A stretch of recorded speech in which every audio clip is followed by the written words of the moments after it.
I'm Polly Bath. I speak in schools throughout the country, helping to manage and change difficult classroom behavior that interrupts instruction.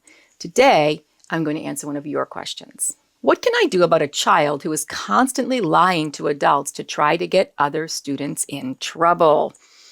Lying is a tool that has probably worked for the kid and gives them a stronger sense of control. When in reality, lying is really a loss of control. They just don't know it yet. So a couple things that I've done here. I want to make sure that the child who is the story's being told about them and they're getting into trouble, I always look right at them and I say, don't worry, you got this. Everything's fine. And I go to the kid who is kind of doing the lying and I say just this. I say to them, okay, think about that for a second. Take a moment, rethink your story, and then tell me what's real. And if they give me the same lie over again, I look right at them and I say again, another moment, tell me what's real.